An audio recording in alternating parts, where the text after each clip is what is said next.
Stark एक बहुत ही multi billionaire आदमी था जो कि बचपन से ही जीनियस था। उसने बहुत ही कम समय में टेक्नोलॉजी के मैदान में बहुत ही महारत हासिल कर ली थी। टोनी के पिता एक साइंटिस्ट थे और वो यूएस मिलिट्री के लिए हथियार बनाने का काम करते थे।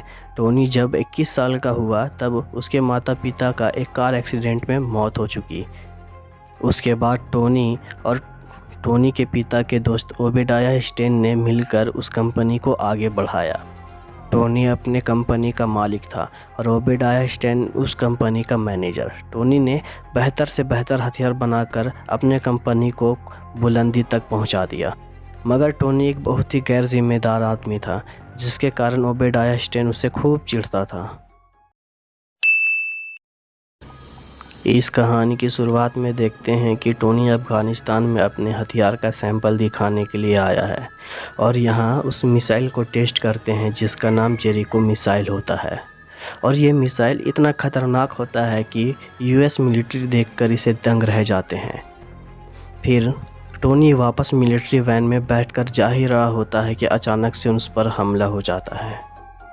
टोनी खुद को बचाने के लिए एक पत्थर के पीछे छुप जाता है।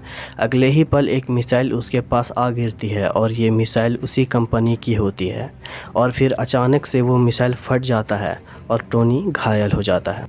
अचानक से टोनी की आंखें खुलती है और वो देखता है कि वो एक अंधेरी गुफा के अंदर होता है, जहाँ पे उसके चेस्ट पे एक डिवाइस लगाया गया है और ये डिवाइस एक बैटरी के ज़रिए चल रही होती है। फिर वहीं पे एक आदमी दिखता है जिसका नाम यिनसिन है। टोनी पूछता है कि मेरे साथ क्या हुआ है। वो आदमी बताता है कि उस बम धमाके में बहुत सारे छोटे छोटे छर्रे तुम्हारे चेस्ट में चले गए थे। जितने हो सके मैंने निकाल लिए, पर सारे निकालना इम्पॉसिबल थे, इसलिए मैंने तुम्हारे दिल के पास एक इलेक्ट्रोमैग्नेटिक डिवाइस लगाया है जो कि बैटरी से चलता है और बहुत सारे छर्रे तुम्हारे शरीर में अब भी मौजूद हैं और ये डिवाइस इन छर्रों को तुम्हारे दिल तक पहुंचने से रोकता है। टोनी यिनसेन से पूछता है कि हम आखिरकार कहाँ हैं।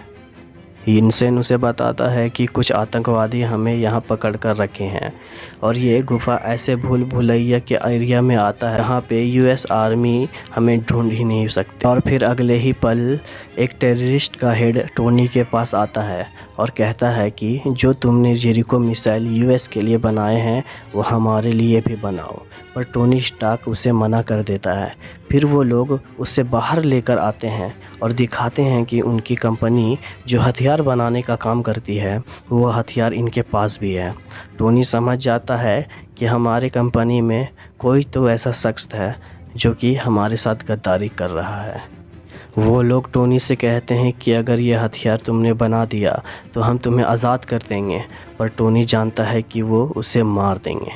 वो अंदर जाता है और यिनसेन से बात करता है कि हम आखिरकार करें तो करें क्या। तो यिनसेन कहता है कि हमें एक ऐसा सूट बना लेना चाहिए जिसमें कि गोलियों का कोई असर नहीं होता, तो हम यहाँ से निकल सकते हैं। टोनी उनसे कहता है कि मैं ये मिसाइल बनाऊंगा, पर मुझे बहुत सारी चीज़ों की ज़रूरत पड़ेगी। तो आतंकवादी उससे वो चीज़ मुहैया करवा देते हैं। तो टोनी सबसे पहले अपने लिए एक आर्क रिएक्टर बनाता है, क्योंकि उसके अंदर जो इलेक्ट्रोमैग्नेटिक डिवाइस है जो छर्रों को उसके दिल तक नहीं पहुंचने देता, उसे लगातार इलेक्ट्रिक पावर की ज़रूरत होती है और जो बैटरी उसे पावर देती है वो इतनी पावरफुल नहीं होती।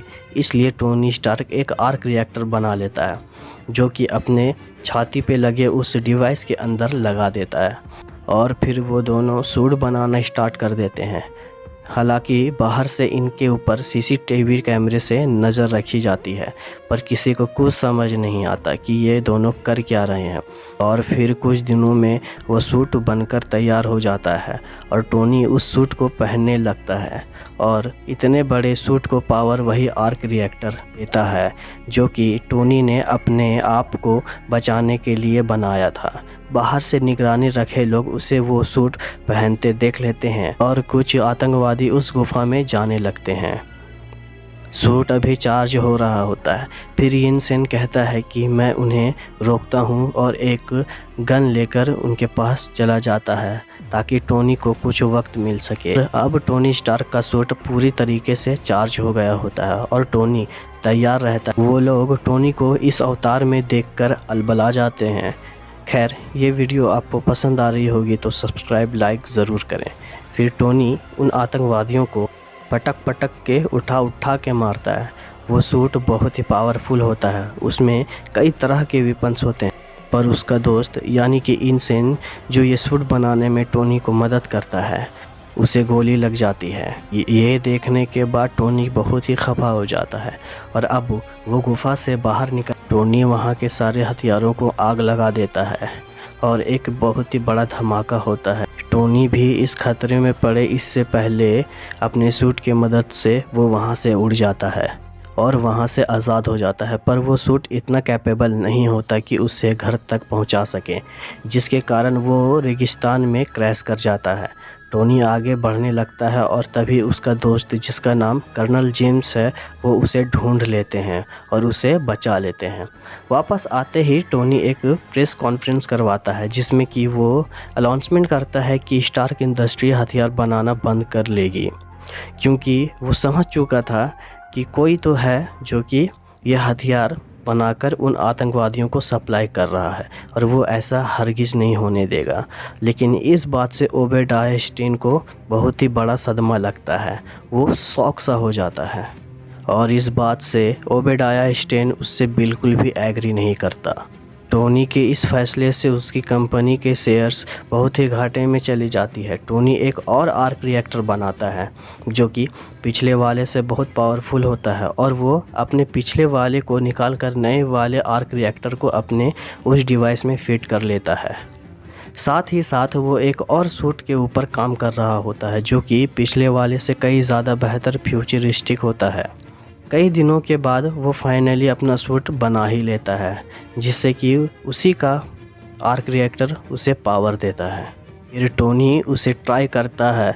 शुरुआती दिनों में वो उससे अच्छे से नहीं संभाल पाता, लेकिन धीरे धीरे वो उस पर काबू पा लेता है। टोनी एक चैरिटी पार्टी में जाता है जहाँ पे एक रिपोर्टर उसे बताती है कि आज भी वो हथियार जो तुम्हारी कंपनी बनाती है वो उन लोगों के पास है जिसे वो लोग अफ़गानिस्तान के लोगों पे जुल्म करते हैं। यह सुनने के बाद टोनी अपने घर जाता है और आयरन मैन सूट पहनकर अफ़गानिस्तान पहुंच जाता है, जहां पे वो पकड़ कर रखा होता है और फिर यहां आयरन मैन का जलवा शुरू होता है। वो एक एक करके सारे आतंकवादियों को पेलता है और भाई साहब यहाँ पर ये वाला सीन बहुत ही ज़्यादा औसम था। आयरन मैन वापस आ ही रहा होता है तो आर्मी उसे अपने रडार में डिटेक्ट कर लेते हैं और उन्हें लगता है कि ये कोई दुश्मन की चाल है। टोनी का दोस्त यानी कि जेम्स रूड, उसे शक हो जाता है कि वो कोई और नहीं बल्कि टोनी ही है। वो उसे फ़ोन लगाता है। टोनी उसका फ़ोन उठाकर कहता है कि हाँ, ये मैं ही हूँ और टोनी अब अपने घर आ जाता है। वहीं दूसरी ओर ओबेडाया को दिखाया जाता है जो कि टोनी के पिता का दोस्त होता है। वो उन लोगों से मिलता है जिन्होंने टोनी को अपना बंधक बनाया होता है, यानी कि टोनी स्टार्क, और वहीं हमें पता चलता है कि ओबेडाया ही इन सारे साजिशों के पीछे था। अच्छा। ओबेडाया स्टेन उससे पूछता है कि वो सूट वाला बंदा जो अफ़गानिस्तान में हमला किया था वो है कौन। वो बताता है कि वो टोनी स्टार्क था और उसने अपना पहला सूट यही गुफा में बनाया था और मेरे पास उसके इस सूट का मॉडल भी है। दरअसल जब टोनी अपना सूट बना रहा होता है अपने मॉडल की मदद से, तो टोनी वहां से चला जाता है, मगर वो मॉडल स्केच वहीं गुफा में रह जाता है। फिर वो आदमी उस मॉडल को ओबेडाया को दिखाता है और जो सूट क्रैश लैंडिंग के वजह से टूट कर बिखर जाता है, वो आतंकवादी उस सूट को इकट्ठा करके उसे पहले की तरह बना लेते हैं और वो आतंकवादी उसके बदले उसे पैसे मांगता है, पर वो उस आतंकवादी को मार के वहाँ से चला जाता है, सूट भी लेकर। वाह। खैर, वहीं दूसरी तरफ स्टार्क अपने असिस्टेंट्स मिस स्पॉट को कंपनी के मेन कंप्यूटर से सारा डेटा लाने के लिए कहता है ताकि ये पता चल सके कि यह हथियार गलत लोगों तक पहुंच कैसे रही है। मिस स्पॉट वहां पहुंच के वो डेटा एक पेन ड्राइव में लेना शुरू कर देती है और उस कंप्यूटर में उसे कुछ क्लिप्स भी दिखती है जिसमें कि टोनी को आतंकवादी पकड़े हुए होते हैं। मिस स्पॉट समझ जाती है कि इन सारे कारनामों के पीछे ओबेडायह का हाथ है। मिस स्पॉट सारा डेटा डाउनलोड करके जा रही होती है, तभी अचानक से ओबेडायह स्टेन वहां पहुंच जाता है। फिर जैसे तैसे करके मिस स्पॉट वहां से निकल जाती है। ओबेडायह जब अपने कंप्यूटर में देखता है तो सारी फाइल्स डाउनलोड हो चुकी होती है। वो अपने वैज्ञानिकों के पास जाता है जहां वो भी एक बहुत बड़ा सूट बनाया होता है, लेकिन उस सूट को पावर देने के लिए उनके एक आर्क रिएक्टर की ज़रूरत होती है, जैसे टोनी स्टार्क के पास है। इनके पास एक बहुत बड़ा आर्क रिएक्टर तो होता है, लेकिन वो आर्क रिएक्टर जो इनके सूट में फिट हो जाए, उनके साइंटिस्ट वो बनाने में बिल्कुल भी असमर्थ होते हैं। भी ओबेडायह कहता है कि टोनी ने इसे एक गुफा में बनाया था, तो उनके साइंटिस्ट कहते हैं कि हम टोनी स्टार्क नहीं हैं और वो अब उसे किसी तरह भी वो आर्क रिएक्टर उसे चाहिए ही होता है। इसलिए वह टोनी के घर जाता है और उसे इलेक्ट्रिक शॉक देके उसे कुछ वक्त के लिए पैरालाइज्ड कर देता है और उसकी बॉडी के अंदर जो आर्क रिएक्टर होता है वो उसे निकाल लेता है। उस आर्क रिएक्टर को ओबेडायह स्टेन अपने सूट में फिट कर लेता है। अब उसका सूट जो कि काफ़ी बड़ा और ताकतवर होता है वो तैयार होता है। दूसरी तरफ टोनी स्टार्क अपनी ज़िंदगी की आखिरी सांसें ले रहा होता है, क्योंकि आर्क रिएक्टर के बिना उसे उनके दिल तक पहुंचने नहीं देता, उसे रोकता है, वो काम नहीं करेगा और बहुत जल्द छर्रे उसके दिल तक पहुंच जाएंगे जिससे उसकी मौत हो जाएगी। टोनी स्टार्क किसी तरह अपने दूसरे आर्क रिएक्टर की तरफ बढ़ता है और उसे अपने शरीर के अंदर फिट कर लेता है। टोनी अब किसी भी तरह से उसे रोकना चाहता है और बदला भी लेना चाहता है, उसको ख़त्म करना। इसलिए वो अपना सूट पहनता है और जो आर्क रिएक्टर उसके बॉडी में फिट है, जो कि इतना मजबूत नहीं है, पावरफुल नहीं है, वो उसी की मदद से ओबेडायह के पास पहुंच जाता है। और फिर दोनों के बीच में एक घमासान लड़ाई होती है जिसमें कि स्टेन आयरन मैन पे भारी पड़ रहा होता है। और फिर क्योंकि वो सूट बहुत ही पावरफुल होता है जिसमें कि टोनी का नया आर्क रिएक्टर होता है और टोनी का आर्क रिएक्टर पुराना होता है, इसलिए वो आयरन मैन को पेलने लगता है, वो भी बहुत ही बुरी तरीक़ा से, मुझे तो लिटरली। ये दोनों लड़ते लड़ते छत के उस हिस्से पे पहुंच जाता है जहां नीचे एक बहुत ही बड़ा आर्क रिएक्टर है। टोनी अपने असिस्टेंट को कॉल करता है और कहता है कि जो लैब का आर्क रिएक्टर है, जो कि बहुत बड़ा होता है, उसे पूरी पावर से ऑन कर दो। मिस स्पॉट उसे ऑन करने के लिए चली जाती है और जैसे ही वो रिएक्टर को ऑन करती है और जो ख़तरनाक इलेक्ट्रिसिटी उस आर्क रिएक्टर से निकल रही होती है, जो स्टेन के सूट में आर्क रिएक्टर से कनेक्ट हो जाती है, जिसके कारण स्टेन की वहीं मौत हो जाती है। और अगले दिन की न्यूज़पेपर में एक हेडलाइन होती है, who is the iron man, क्योंकि बहुत सारे लोग आयरन मैन और ओबेडायह स्टेन की लड़ाई देखी होती है। सबको यही लगता है कि वो टोनी स्टार्क है। टोनी से कहा जाता है कि वो अपने आइडेंटिटी को सबसे छुपा कर रखे और फिर टोनी प्रेस वालों के सामने जाते। प्रेस वाले उनसे पूछते हैं कि क्या आप ही आयरन मैन हैं। आयरन मैन कहता है the most iconic legendary dialogues, या फिर सीन कह लो, आई एम आयरन मैन। इस बात से सब लोग अलबला जाते हैं। आगे पोस्ट क्रेडिट सीन में हम देखते हैं कि टोनी स्टार्क के पास निक फ्यूरी आता है, जो कि शील्ड का डायरेक्टर है।